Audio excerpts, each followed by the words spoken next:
السلام عليكم ورحمة الله وبركاته.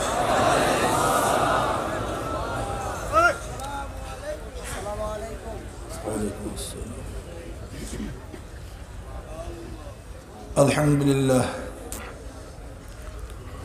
الحمد لله نحمده ونستعينه ونستغفره ونعوذ بالله من شرور أنفسنا. من يهد الله فلا مضل له ومن يضلله فلا هادي له. ونشهد أن لا إله إلا الله وحده لا شريك له. ونشهد أن محمدا عبده ورسوله. أما بعد فأعوذ بالله من الشيطان الرجيم. بسم الله الرحمن الرحيم. يا أيها الذين آمنوا صلوا عليه وسلموا تسليما. اللهم صل على سيدنا ونبينا وحبيبنا مولانا محمد صلى الله عليه وعلى آله وأصحابه وبارك وسلم. اللهم صل على سيدنا ونبينا وحبيبنا مولانا محمد صلى الله عليه وعلى آله وأصحابه وبارك وسلم. اللهم صل على سيدنا وحبيبنا مولانا محمد صلى الله عليه وعلى آله وأصحابه وبارك وسلم. أعوذ بالله من الشيطان الرجيم. بسم الله الرحمن الرحيم. فاذكروني أذكركم. صدق الله العلي العظيم وصدق رسول النبي الكريم.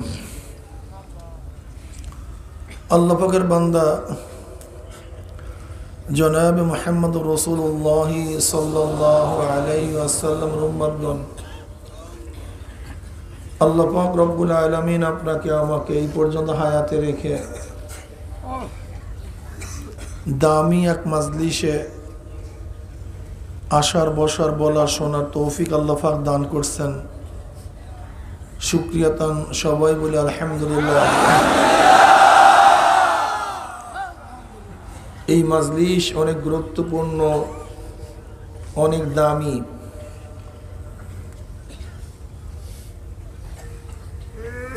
গোটা মাজলিসকে ফেরেশতারা ঘিরে ফেলেছে। অনবরত মাজলিস বা রহমত সাকিনা বর্ষণ হইতেছে। আল্লাহ পাক রব্বুল আলামিন মাজলিসকে কেন্দ্র করে ফেরেশতাদের মধ্যে আলোচনাও শুরু করছে। وعن أبي هريرة رضي الله تعالى عنه وعن أبي سعيد الخدري رضي الله تعالى عنه أنهما شاهد على رسول الله صلى الله عليه وسلم أنه قال لا يقعد قوم يذكرون الله تعالى إلا حفتهم الملائكة وغشيتهم الرحمة ونزلت عليهم السكينة وذكروا الله في من عنده رواه مسلم. যখন কোন সম্প্রদায় জিকিরের মাজলিসে বসিয়া যায়, গোটা এরিয়াকে ফেরেশতারা ঘিরে ফেলায়। অনবরত মাজলিস বা রহমত এবং সাকিনা বর্ষণ হইতে থাকে।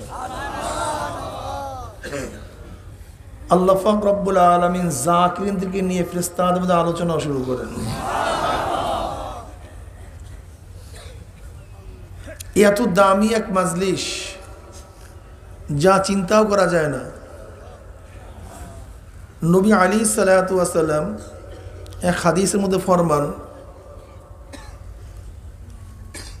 মা মিন কওমিন ইসতামাউ ইয়াসকুল্লাহ তাআলা লা ইউরিদুনা বিযালিকা ইল্লা ওয়াজহাহু ইল্লা নাদাহুম মুনাদিম মিনাস সামাই আন কুমু মাগফুরাল লাকুম কদ বুদ্দিলাস সাইয়্যাতুহুম হাসানাত।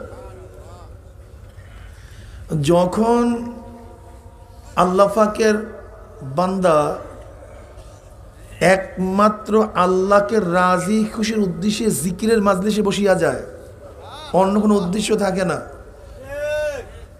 উদ্দেশ্য একমাত্র লা ইউরিদুনা বিযালিকা ইল্লা ওয়াজহাহু, একমাত্র আল্লাহ পাকের খুশি।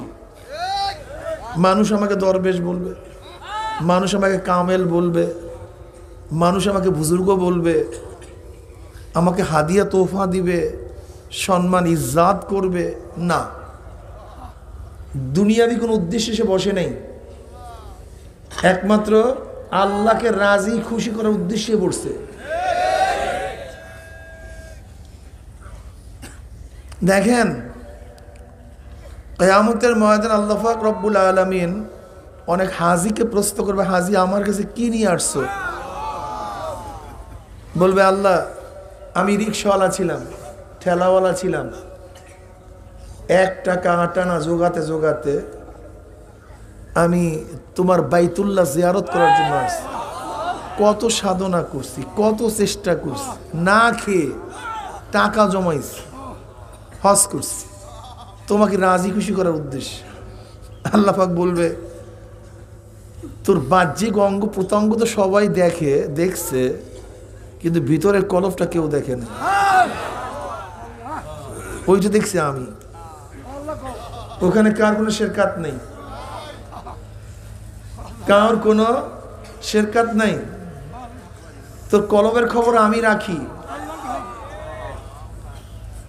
তুই তো হজ করছস, মানুষ তোকে হাজি বলবে এই উদ্দেশ্যে, মানুষ তোকে হাজি বলছে, উদ্দেশ্য পূরণ। কাজে দুনিয়াতে যে উদ্দেশ্যে হজ করছো দুনিয়াতেই পেয়ে গেছো, আমার কাছে কিছু না। কি বুঝলেন? অনেক শহীদকে আল্লাহ পাক প্রশ্ন করবে, শহীদ কি নিয়ে আসছো? আল্লাহ তুমি দেখো নাই, তোমার রাস্তায় গলা কাটাইয়া দিছি।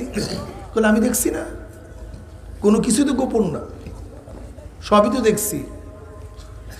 তুই তো যুদ্ধ করছস, তোকে মানুষ নেতা, তুই যুদ্ধ করছস গনিমতের মাল অর্জন করার জন্য, নেতা হওয়ার জন্য, নেতৃত্ব পাওয়ার জন্য, তোর আলোচনা ছড়িয়ে পড়বে এর জন্য, তোকে মানুষ বীর বলবে। কি বলবে? কিলা ইয়া রাসূলুল্লাহ মান কাতালা লিল মাগনামে ওয়া মান কাতালা লিযিকর ওয়া মান কাতালা লিউরা মাকানা ফামান ফি সাবিলিল্লাহ। ক্বালা রাসূলুল্লাহ সাল্লাল্লাহু আলাইহি ওয়াসাল্লাম মান কাতালা লিতাকুনা কালিমাতুল উলিয়া ফাহুয়া ফি সাবিলিল্লাহ। রাহুল বুখারী। এক সাহাবী প্রশ্ন, ইয়া নবী আল্লাহ, কোন ব্যক্তি শহীদ হইছে গনিমতের মাল অর্জন করার জন্য, কোন ব্যক্তি শাহাদাত বরণ করছে তার অবস্থানকে ঠিক রাখার জন্য, কোন ব্যক্তি শহীদ হইছে, মারা গেছে, যেন তার নাম ছড়িয়ে পড়ে আলোচিত হয়, সবাই বলে এত বড় বীর ছিল, যোদ্ধা ছিল, এইটা ছিল, সেইটা ছিল। ফামান ফি সাবিলিল্লাহ, যে কারণেই হোক না কেন, এর মধ্যে যেই ব্যক্তি, এই ব্যক্তিগুলি যেই কারণেই মারা যাক না কেন, এর মধ্যে কোন ব্যক্তি আল্লাহর রাহে শহীদ? বলে একজনও না, একজনও না। যে একমাত্র আল্লাহর জন্য, একমাত্র লা ইউরিদুনা বিযালিকা ইল্লা ওয়াজহাহু, অন্য কোনো উদ্দেশ্যে না, একমাত্র আল্লাহর উদ্দেশ্যেই জীবন দিবে সেই শহীদ।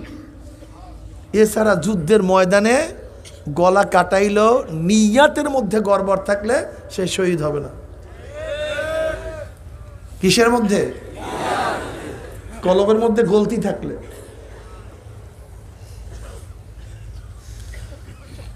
কলবের মধ্যে গ্যাঞ্জাম থাকলে সব বাদ, সব কি? সব বাদ, কিচ্ছু কাজে লাগবে না। এর জন্য কোরআনের মধ্যে কসম শুরু হয়েছে, ফালা ওয়া রাব্বিকা লা ইউমিনুনা হাত্তা ইউহাক্কিমুকা ফীমা শাজারা বাইনাহুম এর আগে কোরআন কসম করে নাই, এখান থেকে কসম শুরু। কোরআনের কসম শেষ, ওয়াল আসর ইন্নাল ইনসানা লাফি খুসর। এরপরে কোরআন কসম করে কোনো কথা বলে নেই, সমাপ্ত করছে। কসম কেন করা হয়, কারণটা কি? কসম করা হয় কথার গুরুত্ব বোঝাবার জন্য। তা আল্লাহ পাকের কথা তো কসম ছাড়াও সত্য। ওমান আস্তাকু মিনাল্লাহি কিলা, আল্লাহর চেয়ে সত্যবাদী কে আছে? আছে না কি গো? আল্লাহ নিজেই কয় ওমান আস্তাকু মিনাল্লাহি কিলা, আল্লাহর চেয়ে সত্যবাদী আবার কে আছে রে? আল্লাহ পাক কসম না কাটলেও তার কথা সত্য। কসম ছোট কাটে বড়র কাছে, যার অধীনস্থ সে কসম কাটে, যার অধীনস্থ সে কসম কাটে না। আসামি কসম কাটে, জজ কসম কাটে না। সন্তান কসম কাটে, বাবা কসম কাটে না। ছাত্র কসম কাটে, উস্তাদ কসম কাটে না। এর জন্য দেখবেন আসামি ইজলাসে ওঠার ইশার মানে টিকটিকিতে ওঠার আগে কসম করে, আল্লাহর কসম আমি শপথ করতেছি আমি মিথ্যা বলবো না। ঠিক না? বাবা তো ছেলের কাছে কসম কাটবে না, কিন্তু বাবা কসম কাটে কখন? যুক্তির কসম বাবা কাটে না, মোহাব্বতের কসম বাবা কাটে। কিসের কসম কাটে? মোহাব্বতের কসম। যুক্তির কসম কাটে না। বাবা দেখতেছে ছেলেকে যতই বুঝাই আম বাগানে যাইস না, ওখানে বাঘ দেখছে, কিন্তু যতই বুঝাইতেছে বাবা ছেলের চেহারার দিকে তাকায় দেখতেছে যে আমার কথাটা মানতেছে না। মোহাব্বত জোশ মারতেছে, আমার ছেলে যদি আম বাগানে চলেই যায় অবস্থা খারাপ, ছেলে যাইস না। ওর লোক আমের দিকে বারবার খেয়াল করছে, আমের দিকে। এবার বাবার মধ্যে মোহাব্বত জোশ মারছে, এ সন্তান আমি আল্লাহর কসম করে বলতেছি আম বাগানে যাইস না, ওখানে বাঘ দেখছি আমি। এই যে বাবা ছেলের কাছে কসম কাটছে, এটা যৌক্তিক কসম না, মোহাব্বতের কসম। আল্লাহ পাক রব্বুল আলামিনের কথা তো কসম ছাড়াও সত্য। আর তিনি হলো মালিক, আমরা হলাম গোলাম। তিনি খালেক, আমরা মাখলুক। তিনি সর্বা, সব কিছুরই অধিকারী তিনি। কুলিল্লাহুম্মা মালিকাল মুলক, সমস্ত ক্ষমতার অধিকারী তিনি। অথচ তোমার মতো আমার মতো বন্দাকে বুঝাতে গেলে আল্লাহ পাক কসম কাটবেন কেন? কসম তো কাটা হয় গুরুত্ব বোঝাবার জন্য, কথার বিশ্বাস স্থাপন করার জন্য। কিন্তু আল্লাহ পাক কেন কসম কাটলেন? বন্দার মহব্বতে পড়িয়া, বন্দার মহব্বতে পড়িয়া। এর জন্য আল্লাহ পাক কসম কেটে কথা বলছে, বন্দা শোন, আমি কসম না কাটলেও কথা তো সত্য, কিন্তু তোর অন্তরের দিকে তাকাই আমি দেখতেছি, আমি তোকে যতই বোঝানোর চেষ্টা করতেছি তুই বুঝতে চাস না, তুই বুঝতে চাস না। মাওলার প্রেমে পড়িয়া গেছে, বন্দার মোহাব্বতে পড়িয়া গেছে, বন্দাকে ভালোবাসে মাওলা। এবার কসম কাটছে, বন্দা শোন, আমি কসম করে বলতেছি। তা আল্লাহ পাক রব্বুল আলামিন কসম করে কথা বলছেন। প্রথম ওখান থেকে কসম শুরু, ওয়াল আস কসম শেষ, মাঝখানে কসম করে অনেক কথা বলছেন। ওয়াদ-দুহা ওয়াল-লাইলি ইযা সাজা ওয়াত-তিনি ওয়াজ-যাইতুনি ওয়া-তুরি সিনিনা, বহুত কসমের কথা বলছেন।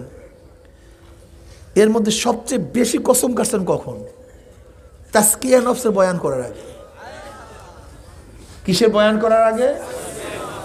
তাজকিয়া নফসের কথা বলার আগে সবচেয়ে বেশি কসম কাটছেন।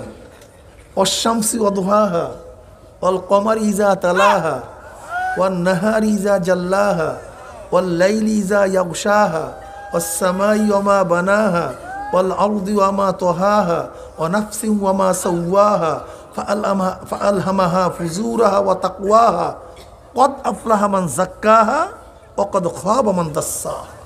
প্রায় 9টা কসম কাটছেন। এতগুলি কসম কাটার কারণটা কি? তাসকিয়ার গুরুত্ব বুঝাবার জন্য, আজমত বুঝাবার জন্য। তাসকিয়া সবচেয়ে গুরুত্বপূর্ণ বিষয়। যেহেতু গুরুত্বপূর্ণ বিষয়, তাসকিয়া অর্জন করা সবচেয়ে কঠিন বিষয়। যেরকম তাসকিয়ার গুরুত্বও বেশি, তাসকিয়া অর্জন করা কঠিনও বেশি। যেই জিনিস যত বেশি মূল্যবান হয়, সেই জিনিস অর্জন করা তত কঠিন হয়। কি কথা বলেন না কেন? স্বর্ণ দামি, অর্জন করতে সাধনা বেশি। হীরা দামি, সব জায়গায় পাওয়া যায় না, অর্জন করতে সাধনাও বেশি। ঠিক না? সবুজ ইয়াকুত পাথর দামি, সব জায়গায় পাওয়া যায় না, মাঝে মাঝে পাওয়া যায়। তা যেহেতু তাসকিয়া নফস সবচেয়ে কঠিন, সবচেয়ে জটিল, এর জন্য তাসকিয়া নফসের আগে আল্লাহ পাক প্রায় 9টা কসম খেয়ে বলতেছেন যে আত্মাকে পবিত্র করতে পারছে সেই নাজাত পেয়ে গেছে, আর যে আত্মাকে পবিত্র করতে পারে না সে ধ্বংস হয়ে গেছে।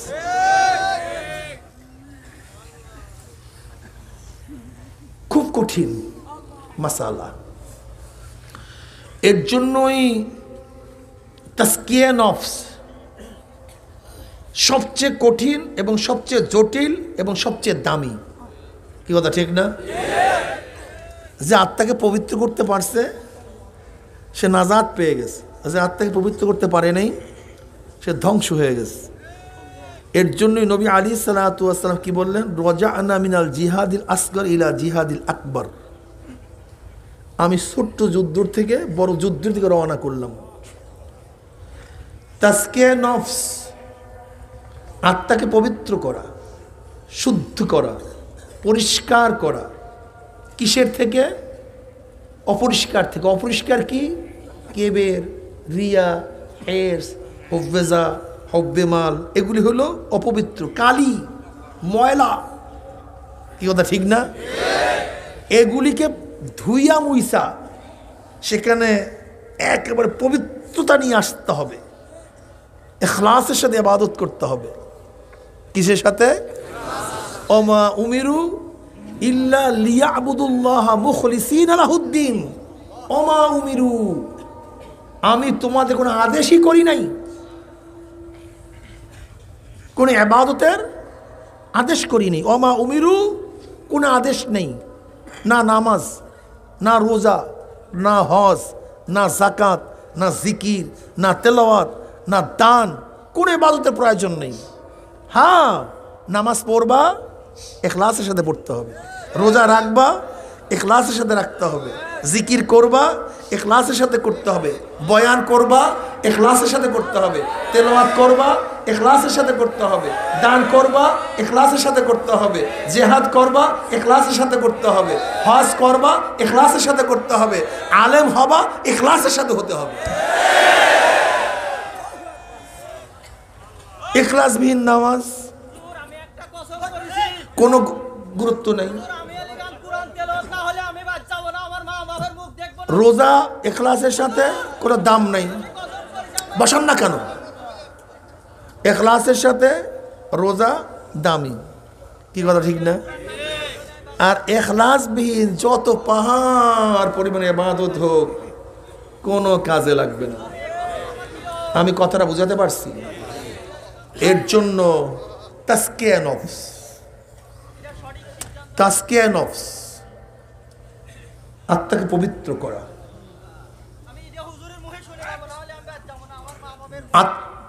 তাসকিয়া নফস এটা সবচেয়ে কঠিন এবং জটিল। আমরা তাসকিয়া নফসের জন্য এখানে আসছি।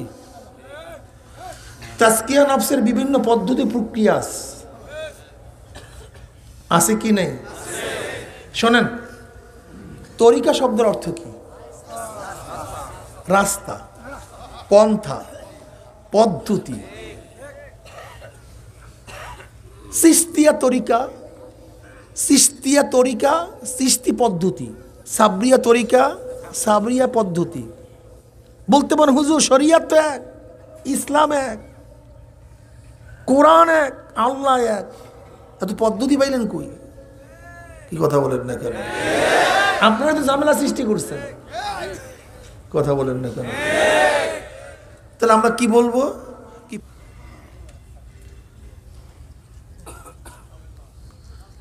দেখবেন এশকাল তুলে, প্রশ্ন তুলে,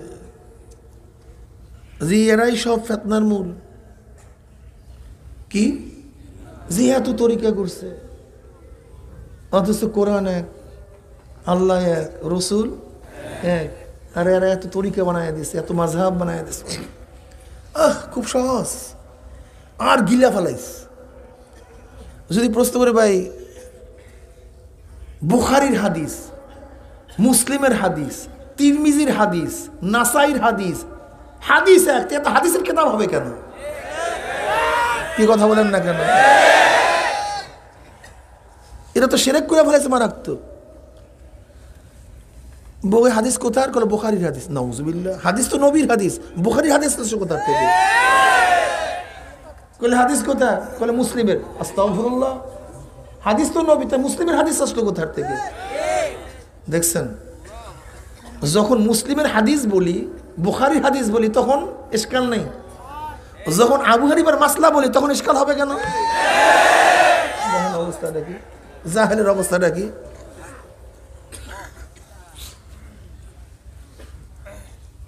কিরে ভাই তুই মাদ্রাসায় কি লিখছ?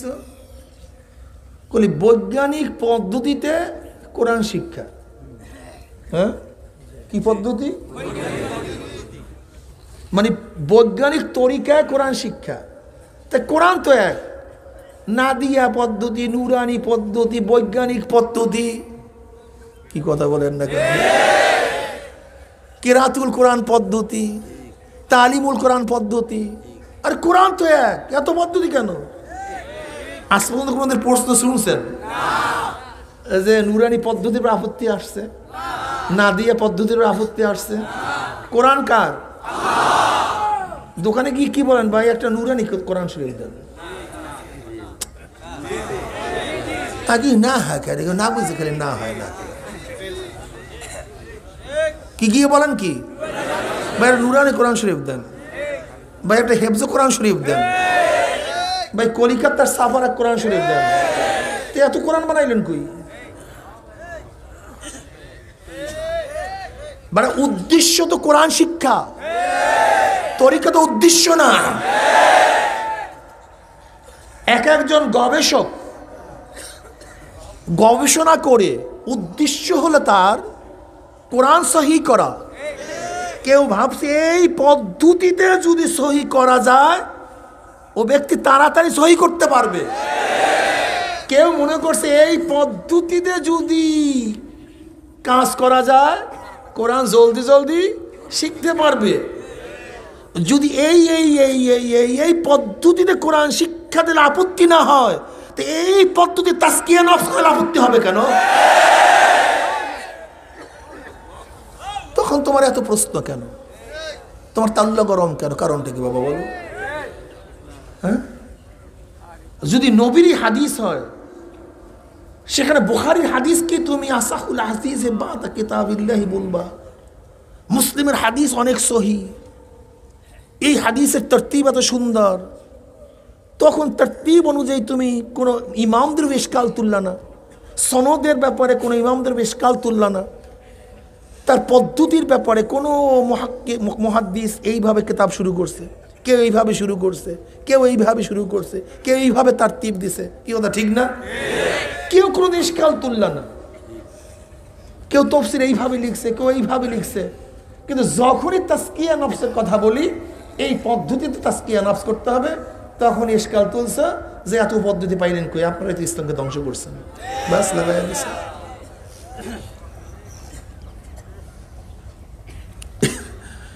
দেখেন বলি কিরে ভাই তোর বাড়ির দরজায় তো উস্তাদ আছে, তুই এই 1 মাইল দূর 3 মাইল দূর হাইটে আসছিস কেন? ঘটনা কি? তোর বাড়ির দরজায় তো ওই অঙ্ক স্যার আছে, তুই এখানে অঙ্ক শিখতে আসছিস কেন? কলে ওই স্যারের পদ্ধতি খুব সহজ। কি স্যারের পদ্ধতি সহজ? বলি কিরে ভাই, তোর বাড়ির সামনে দিয়ে ইংলিশ প্রফেসর আছে, মাস্টার আছে, তা তুই 5 মাইল দূরে আসছোস কেন? বলে স্যারের গ্রামারের পদ্ধতি খুবই সহজ, স্যারের সূত্র খুবই, বুঝাবার পদ্ধতি বুঝেন নাই? তা তোমার বাড়ির দরজা তো ওলামাদের অভাব নাই, আলেমদের অভাব নাই, তো চরমনাই আসছো কেন? কথা বুঝাতে পারি না, ওই একই কাজ। চরমনাই আসছোস কেন? নাই আলেম ওখানে? বলে আছে, কোনো সন্দেহ নেই। এখন ওই দেখবেন আমাদের উপর এসকাল তুলে, যত তরিকা আছে এই তরিকার মধ্যে সহজ তরিকা আর লাগাই দিচ্ছে, বলে সহজ বানাই দিচ্ছে। আমাদের কেতার মধ্যে লেখা আছে না যে এত তরিকার মধ্যে সহজ তরিকা আর লাগাই দিচ্ছে, দেখছো এইটা নাকি সহজ তরিকা। সহজ তরিকা, সহজ সূত্র, এসকাল নেই। স্যারে সহজভাবে পড়ায়, প্রশ্ন নাই, সহজভাবে শিখায়, প্রশ্ন নাই। কিন্তু যখনই বলি সহজভাবে তাজকিয়া নফস করা হয়, বাস আর প্রশ্ন শেষ নেই। আমি কথাটা বুঝাতে পারছি? এর কারণটা কি? এর কারণটা কোথায়?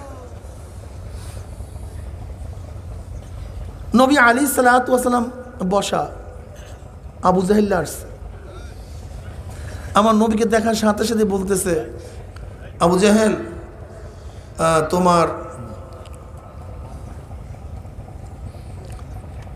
নবী আলাইহিস সালাতু ওয়াস সালাম, নবী আলাইহিস সালাতু ওয়াস সালামকে আবু জাহেল দেখছে, চেহারার দিকে তাকাই বলতেছে, তোমার চেহারা তো কালো, এত কুৎসিত, এত বিশ্রী, নাউজুবিল্লাহ।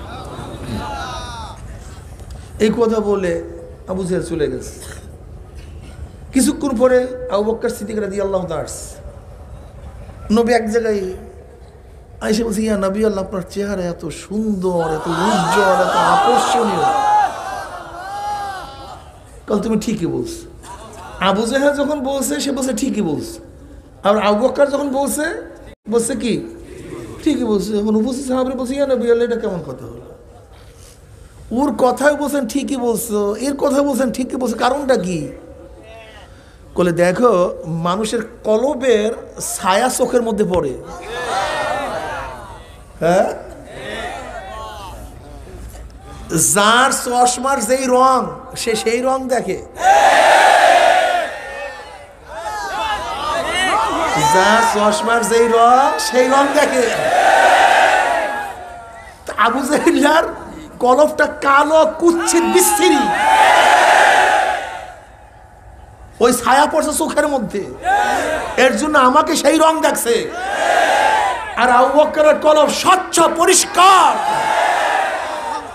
এর জন্য সে আমাকে পরিষ্কার, সুন্দর, স্বচ্ছ দেখছে। তা ওদের কলবের মধ্যে হইল পচা, গান্দা। তাজকিয়ার নফসের আলোচনাই নাই, তাজকিয়ার খবরই নাই। বাদ দেন ওদের কথা।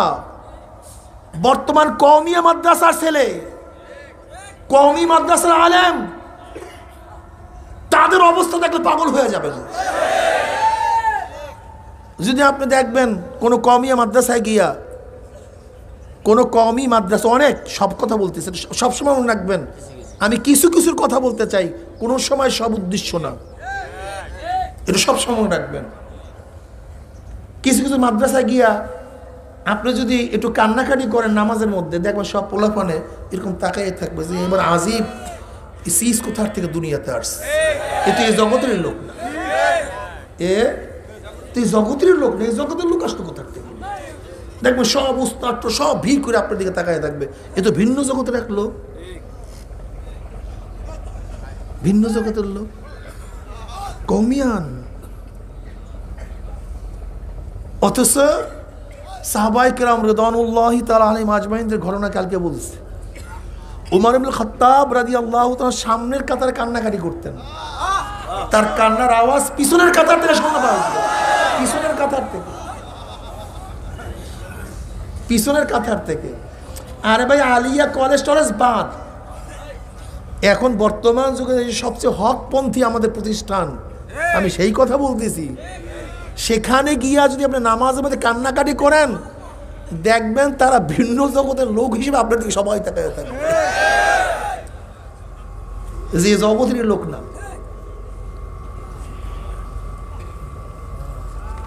বুঝতে পারছি?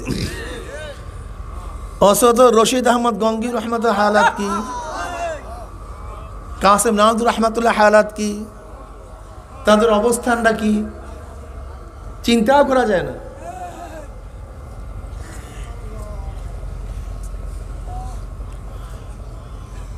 আলী রাদিয়াল্লাহু তাআলা রওয়ায়াত করেন, নবী আলাইহিস সালাতু ওয়াস সালাম যখন আনসার ও মুহাজিরদের মধ্যে ভ্রাতৃত্ব বন্ধনে আবদ্ধ করতেছিলেন, তখন সাঈদ ইবনে আব্দুর রহমান এবং সালাবা রাদিয়াল্লাহু তাআলার সাথে আনসারী রাদিয়াল্লাহু তাআলার সাথে ভ্রাতৃত্ব বন্ধনে আবদ্ধ করে দিয়েছেন। হযরত সাঈদ রাদিয়াল্লাহু তাআলা আনহুর বাসায় হযরত সালাবা রাদিয়াল্লাহু থাকেন, খেদমত করেন, ভাই, মোমেন ভাই, মুসলিম ভাই। হযরত সাঈদ রাদিয়াল্লাহু তবুকের যুদ্ধে চলে গেছেন। সালাবা আনসারী রাদিয়াল্লাহু তাআলা আনহু তিনি পরিবার পরিজনকে দেখাশোনা করতেছেন, কাঠ কাটিয়ে আনেন, পানি আনেন, সেবা শুশ্রূষা করেন। একদিন যখন পানি নিয়ে আসছেন পর্দার আড়ালে, হঠাৎ শয়তান তাকে বলতেছে, পর্দা উঠায় দেখো না ভিতরে কি, দেখো ভিতরে কি। সালাবা রাদিয়াল্লাহু তাআলা আনহু পর্দা উঠালেন। সাঈদ ইবনে আব্দুর রহমান রাদিয়াল্লাহু তাআলা স্ত্রী খুবই সুন্দরী সুশ্রী ছিল, তাকে দেখার সাথে সাথে সহ্য করতে পারলেন না, দৌড়ে স্পর্শ করলেন। অমনি সাঈদ রাদি স্ত্রী বলতেছে, তুমি তোমার ভাইয়ের হেরেমের মর্যাদা রক্ষা করতে পারলা না, তুমি কি করতেছো? অমনি তার হুশার্স। এবারে হায় আফসুস, আমি কি করলাম, আমি কি ভুল করলাম, আমার কি হবে, আমার কি উপায়, শুরু হয়ে গেছে। এবার কাঁদতে তওবা করতে করতে আফসোস করতে করতে পাহাড়ে চলে গেছে।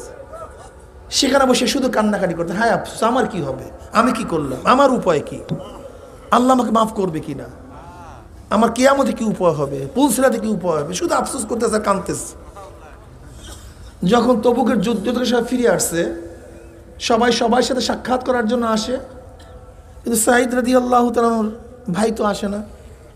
বাড়িতে এসে জিজ্ঞাসা করছে, কই আমার ভাই কই, সে আসে না কেন? বলে, সে তো আপনার হেরেমের মর্যাদা রক্ষা করতে পারে নাই, সে তো পাপের মধ্যে ডুব দিছে। কোথায় আছে সে? বলে, দেখেন কোথায় আছে। খুঁজতে পাহাড়ের কিনারায় গেছে, গিয়া দেখে সেখানে কান্নাকাটি করতে, চিল্লাচিল্লি করতেছে, পেরেশান অবস্থায় আছে। তাকে দেখার সাথে সাথে মাথা নত করে ফেলাইছে। বলে, ভাই চলো, নবী আসছে, তার সাথে দেখা করতে যাই। বলে, না, আমি যাব না, আমি চেহারা উন্মোচন করতে পারবো না, আমি মাথা উঠাতে পারবো না।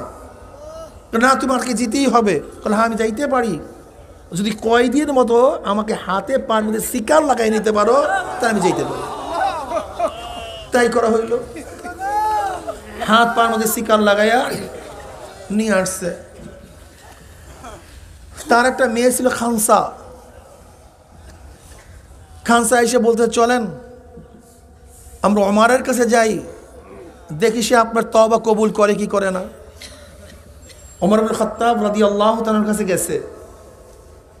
যাওয়ার পরে তিনি বলছেন, আমি তো এই অপরাধ করিয়া ফেলাইছি, আমাকে কি মাফ করবেন? তওবার দরজাকে খোলা আছে। বলে, বের হয় এখান থেকে, আমার ইচ্ছা হয় আমি উঠে তোর চুলকে ছিঁড়া ফেলাই, বের হয় এখান থেকে, আমার কাছে তওবার কোনো সুযোগ নেই, বের হয় এখান থেকে। তার মেয়ে খানসা তাকে টানতে টানতে বলতেছে, চলো আবু বকরের কাছে যাই, হয়তো সে তোমাকে কবুল করবে, সে তোমার তওবাকে গ্রহণ করবে। গেছে আবু বকর সিদ্দিক রাদিয়াল্লাহু তাআলা গেছে, হাত পায়ে বেরি দেখে বলতেছে, তুমি তো আমার জাহান্নামের কথা স্মরণ করাই দিস। এখান থেকে চলে যাও, আমার কাছে মাফের কোনো সুযোগ নেই। বলে চলেন আলীর কাছে, আলীল মুর্তজা রাদিয়াল্লাহু তাআলা গেছে, বলে আমার কাছে মাফের কোনো সুযোগ নেই, তুমি এখান থেকে বের হয়ে যাও। এবার সে বলতেছে আবু বকরের দরজা বন্ধ, ওমরের দরজা বন্ধ, আলীর দরজা বন্ধ, কিন্তু সরদার দু আলম রহমতুল্লাহ আলমিনের দরজা তো বন্ধ না, হয়তো সে আমার তওবা কবুল করবে, আমি তার কাছে যাই। খানসা তার কাছে নিয়ে গেছে। নবী আলী সাল্লাল্লাহু আলাইহি ওয়াসাল্লাম কাছে বলার পরে আমার নবী বলতেছেন আমার কাছে তোমার তওবা নাই, তুমি এখান থেকে বের হয়ে যাও। এবার সে সরাসরি পাহাড়ে চলে গেছে। কিন্তু তার মেয়ে বলছে আব্বা, যদি আল্লাহর নবী আপনাকে কবুল না করে, সাহাবারা আপনাকে কবুল করে না করে, তাহলে আপনাকে বাপ হিসাবে পরিচয় দেব না। এবার সে পাহাড়ে চলে গেছে। পাহাড়ে গিয়া শুধু কান্দে, হায় আফসোস, কি করলাম, আমার কি উপায়, আমার ধ্বংস, আমার মৃত্যু। শুধু কান্দে, রোনাজারি করে, সারা রাত্র কাঁদতে থাকে, সেজদায় পড়িয়া থাকে, আফসোস করতে থাকে, তওবা করতে থাকে। মাওলার রহমতের দরিয়ার মধ্যে জোশ মারছে।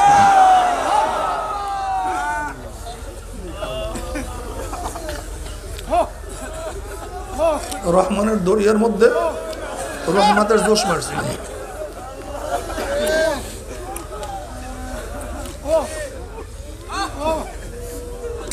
এবার রহমান জিব্রাইলকে পাঠাইছে, যা গিয়ে আমার নবীকে বল আসমান কে বানাইছে, জমিন কে বানাইছে, তোমাকে কে বানাইছে, প্রশ্ন কর। জিবরিল আলাইহিস সালাতু ওয়াস সালাম আসছে, সালাম দিছে,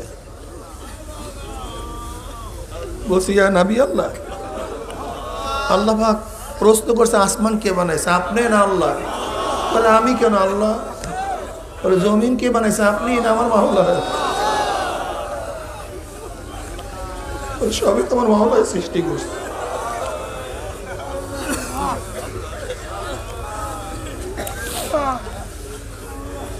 সব কিছু আমার মাওলার সৃষ্টি।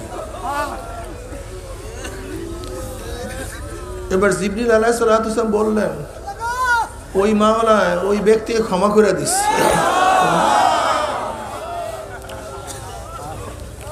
নবী আলাইহিস সালাতু ওয়াস সালাম বললেন, তোমার ভাই সাহাবাকে কি আনতে পারো?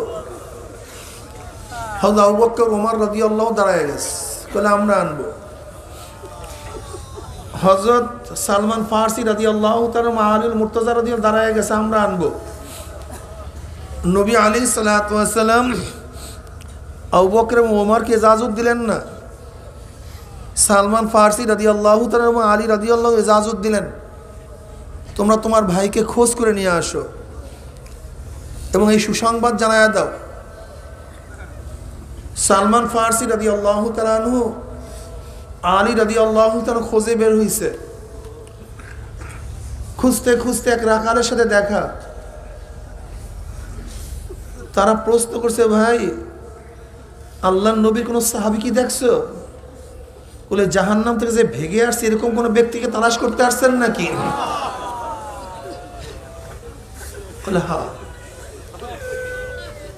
বলে অপেক্ষা করুন, সন্ধ্যার সময় পাহাড়ের কিনারায় আসবে, আসিয়া সারা রাত তো চিল্লাইতে থাকে।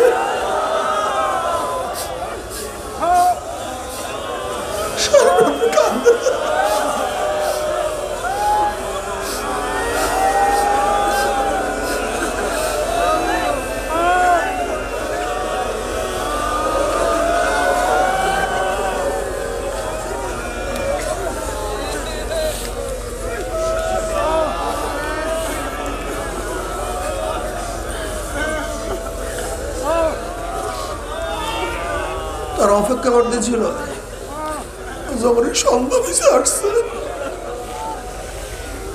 আসিয়া সেজদায় পড়ছে, আফসোস আমার কি হবে, আমার ধ্বংস, আমাকে মাওলা মাফ করবে, আল্লাহ তুমি আমাকে ক্ষমা করে দাও, মাফ করে দাও, আমার কি উপায় হবে? এবার তারা গিয়া নবী আলাইহিস সালাতু ওয়াস সালামের সালাম পৌঁছাইছেন, বলছেন ভাই মাওলা তোকে মাফ করিয়া দিয়েছে, নবী তোমাকে নেয়ার জন্য পাঠাইয়া দিয়েছে। এবার তিনি প্রথম বলতেছে আমার পেয়ারা নবী কেমন আছে তাই আগে বলো।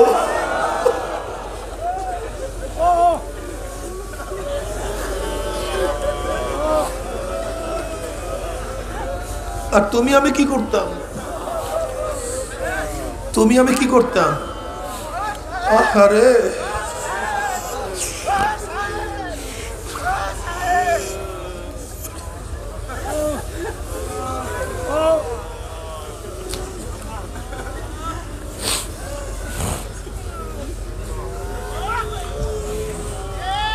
ও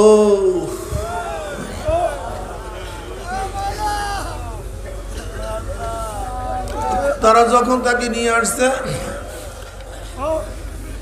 বেলালে হাফসি রাদিয়াল্লাহু ইকামত দিয়ে দিয়েছেন, তারা নামাজের পিছনে কাতার দাঁড়াইছে। নবী আলাইহিস সালাতু ওয়াস সালাম যখন তেলাওয়াত করছে আলহাকুমুত তাকাসুর,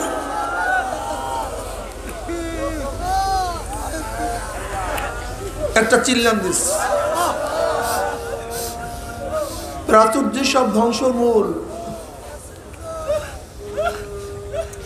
যখন তেলাওয়াত করে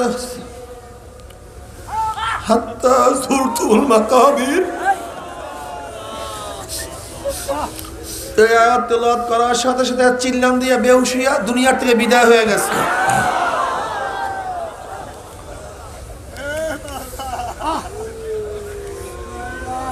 সালাম ফিরাবার পরে নবী আলাইহিস সালাতু ওয়াস সালাম সালমান ফারসি রাদিয়াল্লাহু বলতেছে, সালমান তার মুখের উপরে পানি ছিটা দাও।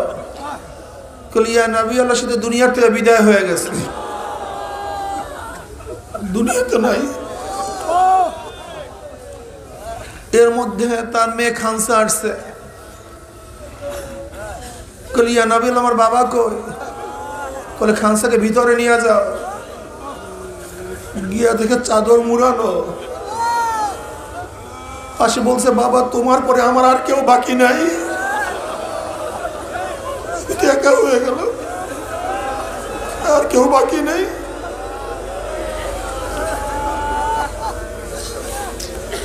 এবার নবী আলাইহিস সালাতু ওয়াস সালাম বলেন, খানসা তুমি কি এটা পছন্দ করো যে ফাতেমা তোমার বোন হবে, আমি তোমার বাবা হব?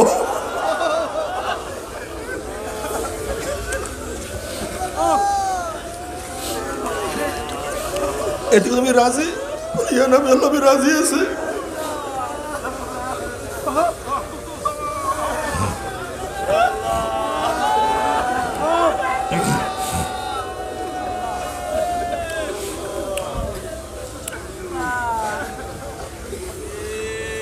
এবার নবী আলাইহিস সালাতু ওয়াস সালাম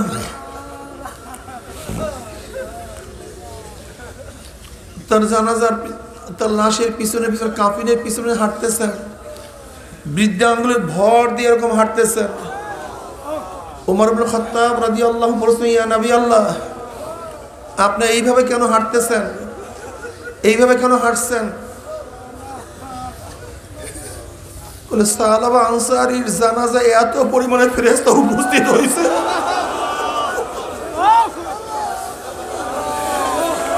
والذين إذا فعلوا فاحشة أو ظلموا أنفسهم ذكروا الله ومن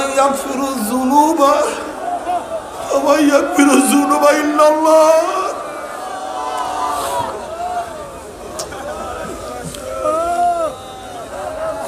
আমার মাওলা দয়াবান মাওলা, আমার মাওলা মেহেরবান মাওলা, আমার মাওলা এত মেহেরবান, এত দয়াবান, এত মেহেরবান আমার মাওলা। আল্লাহ قل يا عبادي الذين أسرفوا على أنفسهم لا تقنطوا من رحمة الله ইন্নাল্লাহা ইয়াগফিরুয যুনুবা জামিয়া। আয় বান্দা, বান্দা, আয় বান্দারে, নৈরাশ হোস না।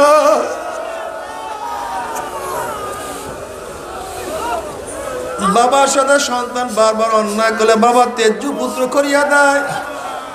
মালিকের সাথে বারবার অন্যায় করলে গোলামকে লাথি মারিয়া তাড়াইয়া দেয়।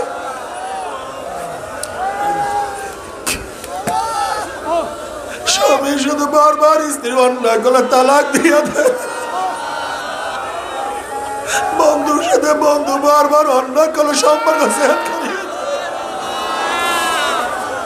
আর আমার মাওলা এত মেহেরবান, এত দয়াবান, আমরা বারবার অন্যায় করার মাওলা ডাক বলাই, বান্দা নৈরাশ হোস না।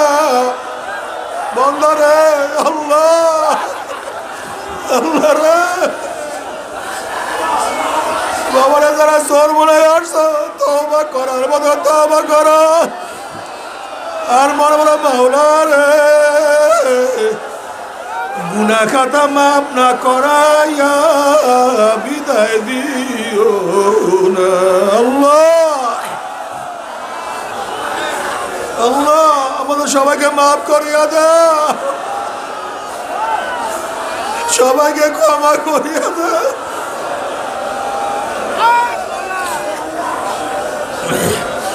إلا من تاب وآمن وعمل عملا صالحا فأولئك يبدل الله سيئاتهم حسنات وكان الله غفورا رحيما। বন্ধরে যদি তওবা করার মতো তওবা করতে পারো,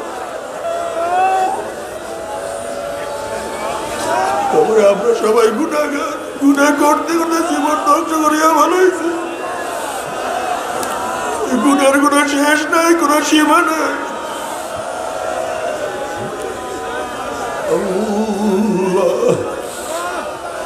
বাবারে, বনি ইসরায়েলের এক যুবক বারবার তওবা করে, বারবার তওবা ভাঙ্গিয়া ফেলায়, তওবা রাখতেই পারে না, বারবার তওবা ভাঙ্গিয়া ফেলায়। আল্লাহ পাক রব্বুল আলামিন মুসা আলাইহিস সালাতু ওয়াস সালামকে বলেন, মুসা ওই বন্দাকে বলিয়া দে আমি মাওলায় খুব নারাজ হইয়া গেছি, আমি তার খুব বেজাজ হয়ে গেছি, আমি তার ক্ষিপ্ত হয়ে গেছি। এই কথা শোনার পরে ওই ব্যক্তি খুব ভয় পেয়ে গেছে। এবার বিজন জঙ্গলে চলিয়া গেছে, গিয়া বলছে মাওলা রে, আমি এত গুনাহ করছি, তোমার রহমত আমার গুনার চেয়েও কম হইয়া গেল। আমি এত অপরাধ করছি, তোমার মাগফিরাত সেই অপরাধকে ক্ষমা করার যোগ্যতা রাখে।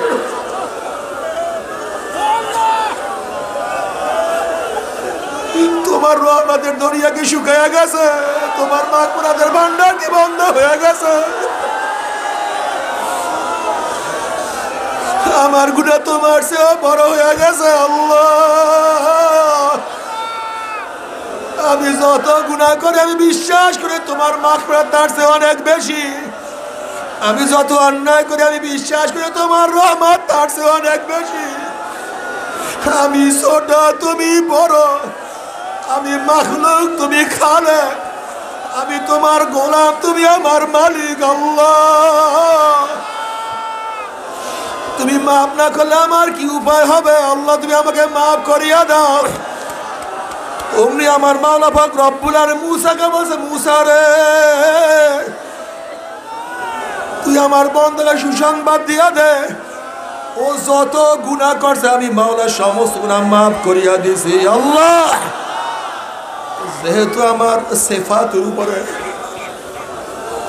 ও আলোচনা করছে, আমি রহমান, আমি রহিম, আমি গফফার, আমি সত্তার, আমি মালিক, আমি সামাদ। আমারে তওবা করার মতো তওবা করো। যদি তওবা করার মতো তওবা করতেই পারো, আমার মাওলা কত মেহেরবান মাওলা। ওমর ইবনে খাত্তাব রাদিয়াল্লাহু তাআলা আনহু